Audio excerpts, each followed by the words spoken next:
Hello and welcome to Connect and Collaborate. I'm Alex Hopkins, your on-air producer, and I would like to ask our audience to do a few favors for me. Please check out cobrt.com. You can sign up for our newsletter there. You can find this show and more on our radio podcast page, and be sure to check out our calendar on our events page and sign up for the many events that we have coming up, including our State of Higher Education Forum that is taking place on Thursday, April 11th. And speaking of education, I'm excited to have in studio with me Dr. Don Haddad. How are you? I'm doing really well. How are you? Fantastic. And you are the superintendent of the St. Vrain School District. Right. We're the St. Vrain Valley School District. Yes. And yeah. Awesome. And while I mentioned our State of Higher Education Forum, St. Vrain Valley School District is here, and you focus on K through 12. Is that correct? You know, we do, but actually we're now pre-K through 14, and I'll explain a little later what the 14 is for. It's our new P-Tech program, which is Pathways Through Technology, so it's a 2-year associate degree that students can have an opportunity to complete once they finish their 12th grade. That is amazing, and I'm excited to hear about that. Yeah. But before we get started on that, one of my favorite things to do is anytime we talk education in here, I like to hear about my guests' backgrounds, particularly your career pathway, because they don't always go as expected, right? Yeah. I don't know that everyone dreams of one day being a superintendent. Some people have that drive from day one. Other people want to be cowboys or mermaids when they're little, and those don't always work out. Yeah. Well, you know, I went to John F. Kennedy High School in Denver. Okay. And one of the things that I really enjoyed to do is wrestle. I was on the wrestling team. I was fortunate enough to win a couple of state championships, which then led me to Colorado State University on a wrestling scholarship. And so back to your earlier comment about never having intended to be a superintendent, that would have applied to me. I thought I would enter into a career as a teacher and a coach and do that throughout my entire career. So I graduated from CSU and was fortunate right after that, around 23 years old, I got a job at Westminster High School as a teacher and head wrestling coach. And I did that for several years and then moved out to Cherry Creek, where they were opening up a new school, Eagle Crest. And it's now a full-blown high school, but at the time it was a middle senior high school. And I was there for several years and then moved into administration, became a dean of students, an assistant principal, and then a principal. And we relocated out to Fairview in the Boulder Valley schools and then to Mapleton. And I've been in the St. Vrain Valley schools for the past 18 years, going on 19 years. I did my master's degree at University of Colorado at Denver in leadership and administration, and then my doctorate was also in leadership and administration, and I'm now in my 35th year, and I went through the executive director, the assistant superintendent, the deputy superintendent, and then now the superintendent for the past 11 years. So that's my road here. I love hearing that. And you know, most educators that I get in here actually definitely wanted to be in education when they started, though I'm assuming that your influence came from that wrestling side. You definitely wanted to be a coach. Yeah, absolutely. Yeah, I had a really good mentor in high school. You know, aside from my parents, who were great mentors, my wrestling coach in high school, we were very close, and I just thought, you know, that's exactly what I want to do. I want to go to college, get my teaching license, and coach. And I was able to do that for a number of years. I enjoyed it for about 7 or 8 years, coaching high school kids and then evolving into the administrative ranks. Awesome. Yeah. Well, I have to ask you, because I don't get I get a lot of teachers and that switch over into the administration work and field. But I don't get a lot of coaches, and I'm wondering how that dynamic was for you. Well, it was good, and you know, the combination of the teaching and the coaching, a lot of what you do in coaching is similar to what you would do in a leadership position, because you're working with people, you're building teams, you're trying to inspire members of your team, whether it's in athletics or whether it's in a district superintendency. And you set goals and objectives and you work towards them, and There are going to be obstacles that you face, and the workload is pretty intense. And so there's a lot of similarities there when you talk about leadership here or leadership over here. I like that. Yeah. And I imagine that being a coach was fairly rewarding. It was, yeah. And the interesting thing is a lot of the students that I coached when they were in high school have grown up and have their own children now in the St. Vrain Valley schools. And so it's that generational thing where you realize that you not only had an opportunity to impact the kids when you were coaching, but in an indirect way, you had an opportunity to impact their children. And one of the highlights for me was when one of my wrestlers, who was a really great kid, his kid graduated from one of our high schools recently, and I was able to give him his diploma as well. So you just see that cycle go, and it's pretty fun. That's super awesome. I love hearing that. I also want to talk about your transition from the teaching side into administration. I think that there's kind of a realm of this, you traitor, when you switch over into the administration side. Yeah. Well, the thing about it is we are all on the same team. And the most important thing we can do in administration is to empower our teachers, to support them, because they've got a tough job, and they are on the front line, so to speak, every day with our children.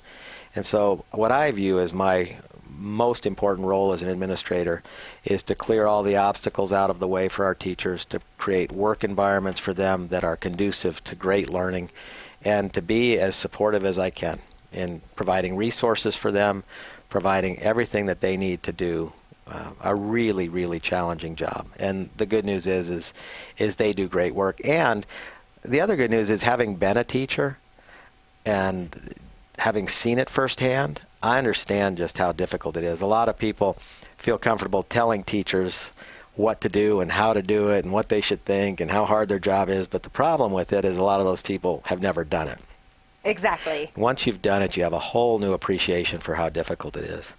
Oh, yeah, absolutely. Yeah. And no offense to teachers out there, that is not a career path I could have ever chosen for myself, and I'm aware of that. Yeah. I am indebted to many teachers along my pathway to get to where I am today. Yeah. But that being said, I want to talk about St. Vrain School District specifically, and that St. Vrain Valley School District. Excuse me. That's right. Yeah. So let's talk about what you have going on. Where did it get its start? The foundation. Yeah.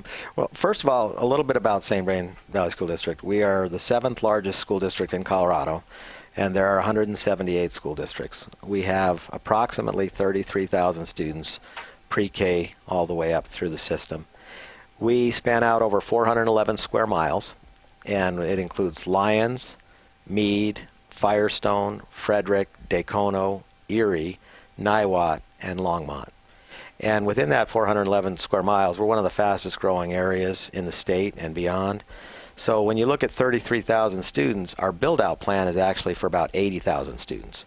So we're going to keep growing and growing and growing and growing. And we're nearing 60 schools, and that includes primarily neighborhood schools, but we do have several charter schools. We have a homeschool program, an online program, and then our most recent addition, a 55,000 square foot incredible innovation center. So we're doing really well with in a lot of different ways. That sounds awesome. And I was going to say we have approximately 5,000 employees, and then our net worth, so to speak, if you look at all of our assets and our general fund, our activity funds, our buildings, etc., it's somewhere around $6 billion. The entire net worth of the organization is about $6 billion. That's amazing. Yeah. I wanted to ask you about this online. Is that only for your, as you mentioned earlier, you have programs available until 14th year, so to speak. Is that part of the online, or what else is included in that? The online is primarily for our high school students, but we are working backwards. Eventually we'll have it available to our middle school students. And it's an opportunity to offer programs that we might not otherwise be able to offer. It provides flexibility for our students. Some students have jobs, some students travel a lot, some students are competitive athletes, and they're on the road competing. And so there are just a whole bunch of ways that they can stay connected and earn their high school diploma. So And in this day and age with technology, you're just going to see more and more of people learning from a distance. And, and I think that's a good thing. It's a balance, but I think it really does create opportunities. Oh, absolutely. I can't imagine having this online school. When the internet was just coming about and AOL was very fresh, that was when I was in middle school, right? And so that was a foray into the unknown. But to utilize that as a way to get kids connected, would you consider your school district a little bit rural? Not necessarily. Okay. I think we have, when you look at Longmont, the city of Longmont is, it's a pretty, it's a combination, but it's pretty progressive. And then we are in Boulder County. So you see our Niwot community and our Erie community, borderlines right next to Boulder's community. We have the Meade community is probably our most rural out, and it's our most northern part of our district. But I would say we're less of that than just something you might find in that Boulder corridor. That whole area. Yeah. Yeah. Now the high tech industry has moved in, so there's quite a bit of technology in our area. A lot of we work closely with IBM and a whole host of other companies. So. Yeah. Yeah. Well, let's talk about that. All right. Let's talk about what you've got going on right now at St. Vrain Valley. Well, some of the projects that we're involved in, I shared with you P-TECH, so I'll start there. It's called Pathways Through Technology. And it originated on the East Coast with IBM. It's a 2-year associate degree program that the students do not have to pay for. So they graduate from the 12th grade, and then in partnership with IBM and Front Range Community College, they can earn a 2-year associate degree right now in computer information systems. Now, St. Vrain was the first school district west of the Mississippi to implement this program. Primarily, it was all back east. But we have had an amazing relationship with IBM for probably 10 years, and we've partnered with them on a couple of major projects. Our district was able to win the I3 grant, which is Invest in Innovation. It was for approximately $5 million. And there were 1,700 applicants nationwide, and St. Vrain had the top score in the country. And it was in partnership with IBM and, at the time, a company called Ridgeview Tel in Longmont. That was used to kind of launch some of our STEM work, and then we followed it up with the Race to the Top grant, again with IBM. And we were the only district in Colorado to win that for $16.8 million, and one of only 16 across the nation. So the reason I share that with you is just to highlight how close the relationship we have with IBM is and has been. So the P-TECH program now is in full swing with computer information systems out of our Skyline High School area. We just opened a second one that will start this fall out in the eastern part of our district at Frederick, which is going to be in biomedical in partnership with Agilent and Tomar. They're our industry partners. And then our community college partner for that one will be Ames Community College. And our plan is to open up a third one in Longmont in cybersecurity. And so we're looking to do that right after we get the second one launched. And so in essence, what you're going to have is hundreds of students and eventually thousands of students that will be earning their associate degree in different industry areas at no cost to the student, and will be just an amazing, incredible pipeline. When they graduate with their associate degree, they're then guaranteed first in line for interviews at IBM, Agilent, Tomar, all these places. So we are widening that highway, so to speak, that pipeline for kids to go into the workforce. That is beyond words for me. I need you to say it one more time because I don't feel like you're expressing it enough. At no cost to the student. At no cost to the student. Yeah. And you know, that's important because that financial barrier has always been an impediment for a lot of brilliant children. And so we've removed that barrier and opened the floodgates for some pretty amazing kids. And they're going into technical fields, which is really exciting and obviously where the next wave of jobs are going to be. That's right. Yeah. So that's P-TECH. Back to your question about what are we doing. We opened up a 55,000 square foot innovation center, and it's pretty incredible, actually. And we have a number of partners. Our district right now has about 90 business and corporate partners nationwide, in Colorado, outside of Colorado. In the innovation center, we offer programs such as, we have artificial intelligence, virtual reality, augmented reality, coding, robotics, aeronautics, aerospace. We offer some of our P-TECH classes there. We have different certifications that kids can earn. We have CompTIA. We have Apple certifications. We're the only school district in the country right now that offers an Apple certification where students work and actually get paid. They get their Apple certification, and then when they go to college, they get a job with Apple in their Apple store while they're attending university or college, wherever they're going.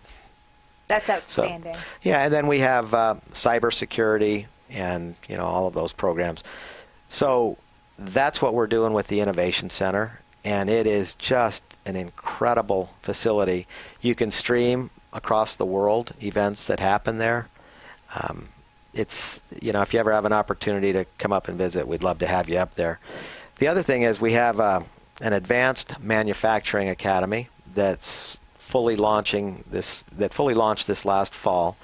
It has 25 manufacturing companies that work with us, about 100 students, and they'll do things in the area of welding, machining, electronics, optics, and our kids will get internships and job shadowing experiences and mentoring, and we tie closely together the workforce industry with strong academics, and then we consider ourselves, that major pipeline to filling jobs.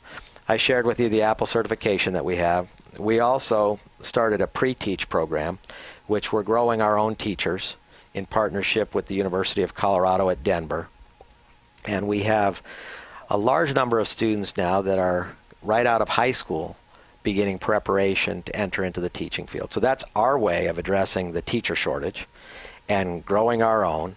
And it's a very diverse group, so we're very excited about that. We also have something that I would love to connect you guys to. We're building a mobile lab, and it's being built out of Ohio. It's about 45 feet long, and it will be wrapped with all of our corporate and business partners, and inside of it, you'll have conference room space, you'll have coding opportunities, virtual reality opportunities, and we will take this mobile lab. I'm always calling it a lab because every time I say bus, I get corrected. So it's a mobile lab.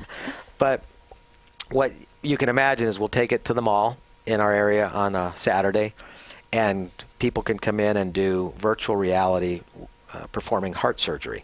And we'll have our partners from a local hospital, an actual heart surgeon there, talking about that particular field.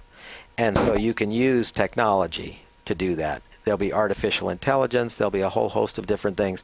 And I'm not aware of another one, at least in Colorado, but it'll be quite the visible, impact. And what we're trying to do is just show people how technology is redefining education and how the STEM field is so critically important to workforce. And while we do that at home a lot, this gives us an opportunity to take it out to other places and really push that envelope. So the last thing I'll share with you, is, because we really tie in the academics, so it's the workforce, but what we have is a theme called Academic Excellence by Design.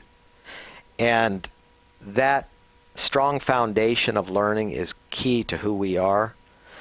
We have 24 and a half credits that are required to graduate in all of the core and content areas, which is among the most rigorous requirements you'll find in Colorado.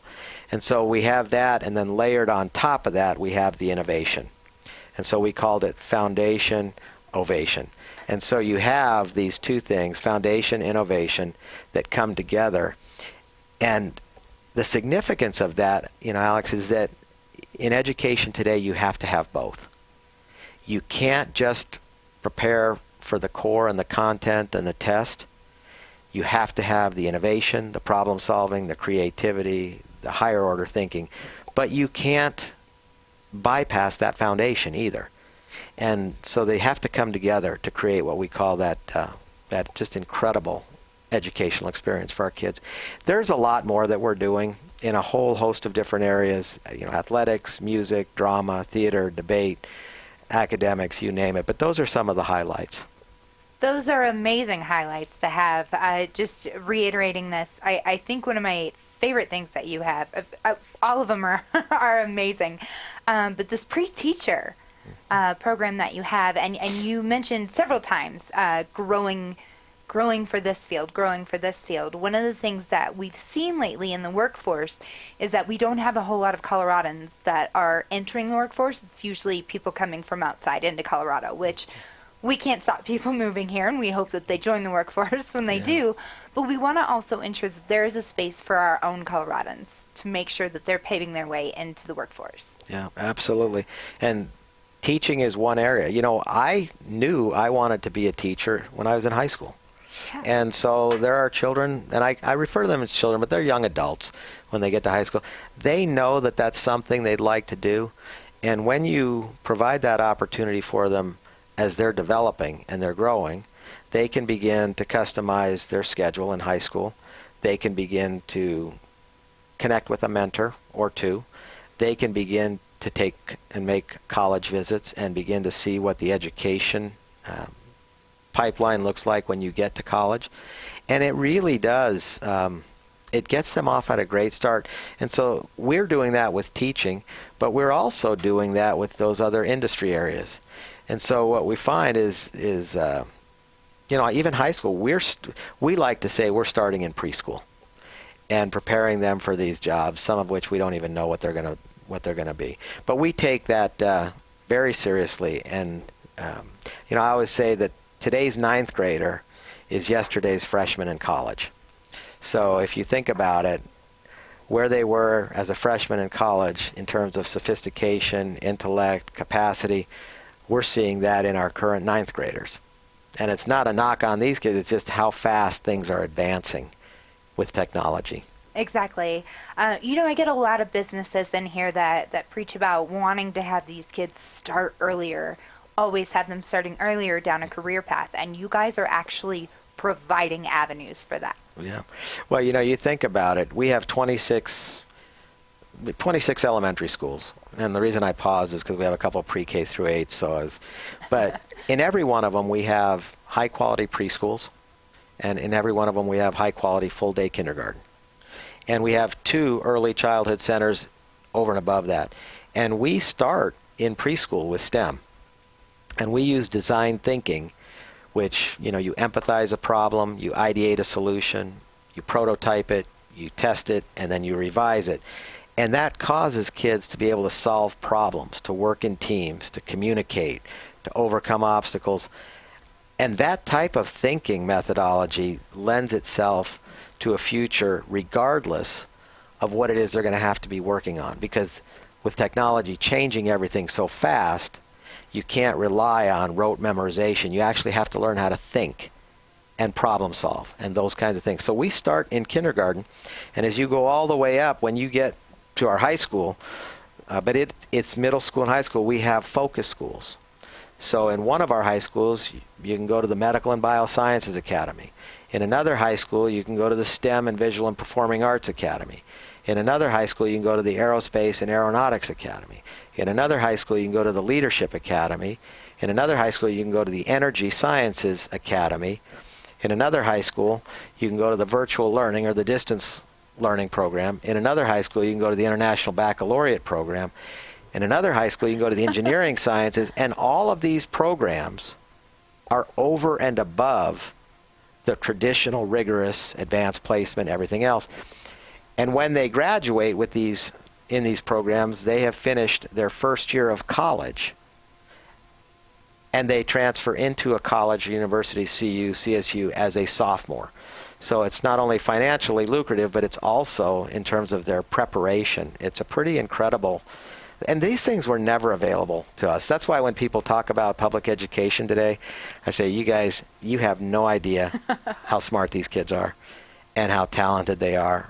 Our future is in great hands when you see these kids. It really is, and that is wonderful to hear, but we have to take a quick break. All right. So I'm going to get more information from you when we return. Stay with us here on Connect and Collaborate. We'll be right back.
Welcome back to Connect and Collaborate. Once again, I'm Alex Hopkins, your on-air producer. And just to remind our audience here, we have Dr. Don Haddad in studio. He is the superintendent for St. Vrain Valley School District.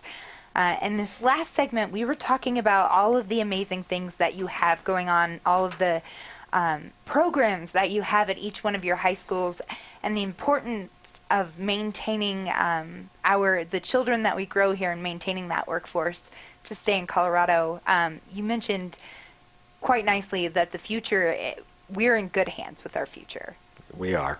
Yeah. The kids that are graduating today are graduating with so much more in their toolbox than what I had and what I believe most of us in this generation had. And that's not to demean my generation or me or anything like that, but it really is true. You know, the level of sophistication, I think a lot of it has to do with the exposure to technology at such an early age, and the ways that, the information used to be so limited when we were growing up. Now they have the world at their disposal. Oh, yeah. We have kids, they can communicate with people in China and India, all over the world. And, the social media connects everybody. And so there's so much information coming at them. We always talk about Moore's Law. It's Gordon Moore, the former co-founder of Intel, and how the speed and the power of microchips doubling every 24 months. So when you start to think about that, how do you prepare a student to enter into a workforce, when the information overload is doubling every 24 months? You have to learn how to think and how to problem solve and depend on other people. Completely different skill sets than what we focused on when we were growing up. Oh, yeah. The skill sets that we focused on, and I feel like A lot of what my schooling was about was making sure I knew the Pythagorean theorem, right? Yeah. Making sure I knew how to get homework assignments in on time, those types of things. And there's nothing wrong with knowing those, particularly if you're going to use them in your fields. But what you're able to focus on now is so intricate, you can create a career path from pre-K on. That's right. Yeah. Yeah. And, that's why I said what I said about the foundation layered with the innovation, because I would never want anybody to think that innovation, problem solving, create all these things happen in a vacuum or in isolation. They are built on a solid foundation of exactly what you just described. So our students have to go through algebra and geometry and algebra 2 and pre-calc and calculus and biology and chemistry and physics and world history, all of that. And they excel there, and that foundation then of knowledge and skill enables them to just launch into this other realm, this next level of learning. And so that's why I say, because they have this and this, whereas when we were growing up, we had this. Exactly. And they're going to need it. They're going to need it. I heard, you're watching this whole artificial intelligence thing.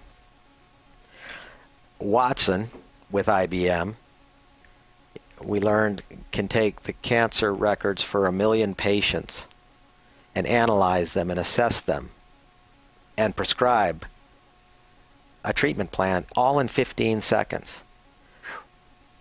So how many doctors would it take to do that? And now they've just launched this most recent computer in Tennessee that it would take 1 second for this artificial intelligence computer to compute what it would take a human 6.3 billion years, which means they can't do it. So when you have that kind of technology, it demands that you have a different approach to learning. So it's just a whole new world that we're preparing our children for. It is, and it's wonderful to hear that you're staying on top of it. I think one of the reasons that might be is that you've got so many relationships that you're securing with businesses.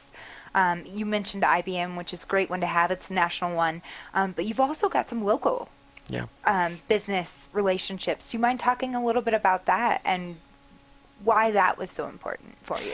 Yeah, we partner with our community colleges, and we partner, for example, with, I had mentioned Ridge Futel at the time. We have a great partnership with Toyota.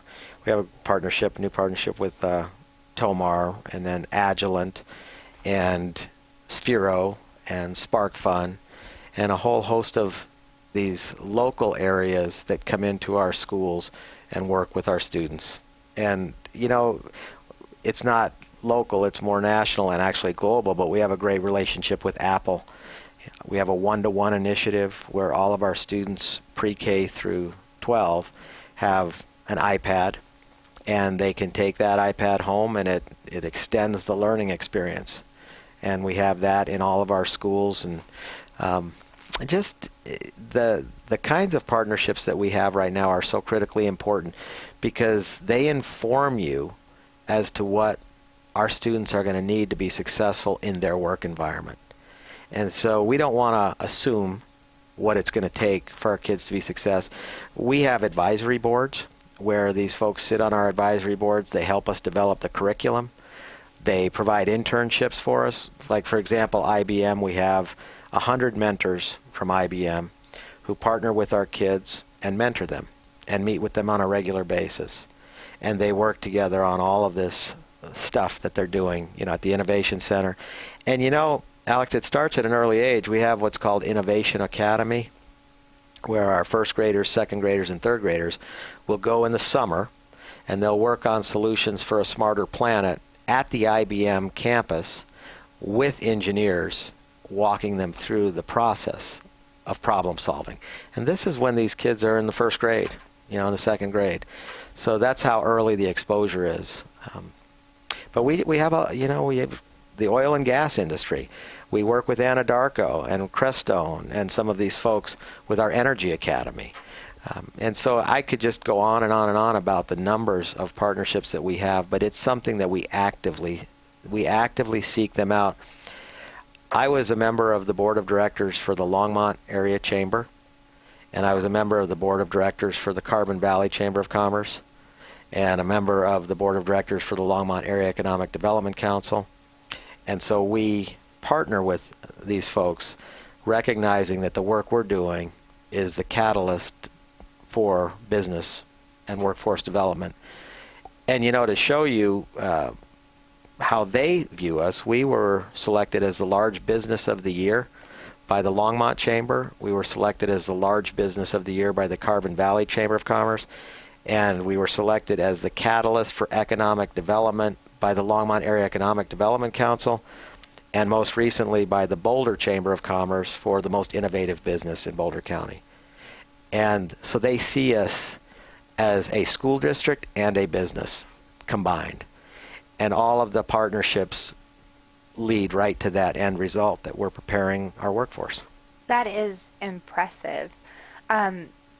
One might argue that running a school as a business could have some consequences. Clearly, that's not the way it's working for you. Yeah. No, we are in the people business. So people are our main priority. But in order to take really good care of the people and make sure that you have resources that go on in perpetuity, they're not built on soft grants, they're not built on loans, they're not built on one-time money, they're built on ongoing funding. And that happens when you have great partnerships with your parents, with your business community, with your elected officials, with the local media, with the civic organizations. We passed 2 mill levy overrides that continue to escalate with assessed valuation going up. So it's about $47 million a year we get over and above state funding to make sure that these programs remain sustainable. And I'll tell you, one of the greatest problems right now in public education is people aren't sure how they're going to sustain innovative products and processes. And we've been able to solve that problem in St. Vrain, so that we're never having to wonder where the funding's going to come from. Yeah. So if people say you can't run a school district like a business, I would tell them you can't run a school district of quality unless you implement some of the business practices. And having said that, we never lose sight of our top priority being our children, our teachers, our staff, and our community. But you need the resources to make sure that they can thrive. So I like hearing that. I want to mention here, you said having a great relationship with your parents, with the parents of the students that you serve. I want to talk a little bit about your some programs that you have to offer your parents in the area. Yeah, we have heavy parental involvement, which is a great thing. It's, we always say that public education is only second to parenting as the institution that's going to define our future as a nation. So it's parenting first, public education second. We have PTOs, we have booster clubs, we have all of the kinds of, back to school nights, all the traditional, but we also have a Leadership St. Vrain program we started about 10 years ago. And every year we get a cohort of about 60 to 70 parents that represent every school in our district. And they come in and we have a 6-month curriculum where they'll learn how school finance works, how curriculum and instruction and assessments work, how transportation works, how nutrition services works, how human resources works, how the legislative process works down at the Capitol. And they connect with me directly as a superintendent and members of our leadership cabinet. And they become what we call ambassadors of the facts, so that you don't have to be subjected to some of the myths that are pushed out about public education. And they share in the leadership in St. Vrain. Leadership is a shared activity. We have students who lead, we have parents who lead, the business community who leads, and that's kind of when people say, how do you make it all work? It's that everybody has bought in and they feel a sense of ownership and they make decisions, because who better to make decisions about their children than the parents? And so we try to facilitate that relationship. I enjoy hearing that. So it seems as though you're educating your parents right along with your students. And they're educating us too, because nobody knows their children better than they do. And so when we implement policies, we want to know, Which policies do you think are more important? Which ones should we let go? Is there anything that we're doing that is incongruent with student success in your mind's eye? So it's, we're all learning as we go. And I think that's something that public education maybe didn't do so well years ago. And maybe some involved in public education still don't do it well. The old adage that we're the experts, let us do it. Well, I don't subscribe to that. I think the parents are the experts when it comes to their children. The teachers are the experts when it comes to teaching in the classroom. And we have to let the experts lead, and facilitate that. We have a lot of student leadership. We have a student advisory board where I meet with high school kids from all across the district on a regular basis, and they inform me around policies, important policies. What courses should be offered, what schedules we should we have cameras inside of the buildings, really high stakes issues. That directly impact their everyday life at these schools. That's right. So you mentioned that the leadership for the parents, the ambassadors of facts, if you will, it's been around for about 10 years. What have they implemented? As you said, you guys aren't the experts. You need help with other experts. Yeah. Well, a couple things they've done for us is they have worked side by side with us when we've gone out to our communities to pass a mill levy override, which is the tax increase over and above the state funding. And so they facilitate a lot of those community meetings and talk directly to parents. We changed high school schedules a number of years ago so that our kids didn't have gaps in learning. We made decisions around graduation requirements to move from 2 years of math to 3 years of math and 2 years of science to 3 years when most districts only require 2. We just moved to requiring every student to take a financial literacy course before they graduate so that they take an entire semester's worth of that and understand how to take out loans and manage their money. Whether we should put security cameras in the buildings and outside for safety purposes. They've been involved in that process. The parents really have a deep insight into how things we do are going to affect their children. And the children have deep insight into what we do. And so they all come together and inform us, and then the business community also works with us to help us understand what our children need in way of skills to be successful candidates, to go into their workforce. And we have higher education partners. We work with CU and CSU and UNC and UCD and a lot of colleges and universities outside of Colorado as well. So it's a team effort. It is, and it seems like this team is doing very well. I want to jump around a little bit with you here. I want to revisit the Advanced Manufacturing Academy that you have. Tell me a little bit more about that. Yeah, well, Front Range Community College is very close in proximity, and they have just opened up an advanced manufacturing center. And their campus is really close to our innovation center and the work that we do.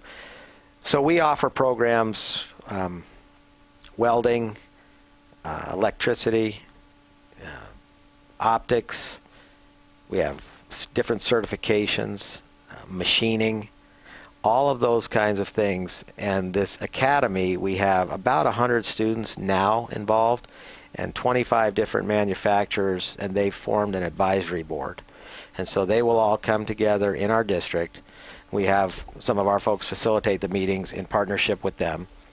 And they'll talk about the kinds of things we need to be thinking about. Cybersecurity's on the horizon, all of the things that our children are going to need. But again, it's that working together. And, we're very, very excited about it. It's new, but it's taken off very quickly. Awesome. Yeah. Speaking of new, you mentioned we've got some stuff in the future. We do. Yeah. One thing about St. Vrain, I told you we're growing. So going from 33,000 to 80. So we'll probably be looking at passing another bond initiative to build more schools and to add on to our existing schools. We've got the third P-TECH program in our sites now, which will be cybersecurity. So we've opened up 2 with our sites on the third one for cybersecurity. The Innovation Center is going to continue to evolve and add programming as the students continue to grow. We'll add programming in that area. The Apple certification program, we're planning to continue to grow that within the Innovation Center. The P-Teach program, because it's going on its second round, we're looking to grow that. I shared with you about the mobile lab. That is set to be completed by this summer. And it would be great. It'd be great for you guys to come out and do an interview with some of our manufacturing partners in the mobile lab, because when you see it, it's going to be stunning, and it'll be a great opportunity to do that. We'll get that on the books before you leave. Yeah, no, absolutely. We have a project launch program back to that really strong foundation of academics, where any first and second grader that we have who's struggling and not reading at grade level, we've extended the year all the way through the month of June, where they'll be, for 8 hours a day, getting their reading and math skills up to par, so that by the time they finish that third grade, they're at grade level and they're ready to take off. So that's back to that basic foundation piece. The other thing that we're working really hard on, Alex, right now is legislation. We're looking at legislation with our friends, our representatives at the Capitol. Colorado's accreditation system for public schools has to advance to the foundation innovation place. Right now, the accreditation system is based on your performance on a singular test. I'm not here to criticize that, because there is definitely a place for that in the process. But it has to be part of a bigger picture. And so we have to learn how to accredit schools to define quality based on so much more than this, because our kids need so much more than this to be successful over here.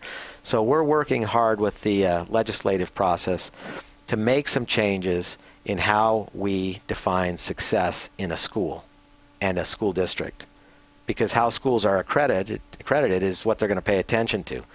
And if they're not paying attention to these things that we've been talking about all morning, our children are going to be struggling to compete. We talk about wanting our kids to have not only a high school diploma, but we want them to have a strong competitive advantage to be able to compete for any job anywhere in the world against anyone. And in order to do that, the public schools have to focus on more than a standardized system of testing. And so we're pushing a lot of legislation. And one of the last things I'll say is, right now, 90% of the children in the United States, kindergarten through 12th grade, are in a public school. 90% of them. If we don't get this right, think about the ramifications for the future. If 90% of our future adults and leaders, if we don't get it right for them, it's not just going to slow their progress, it's going to impact our entire nation.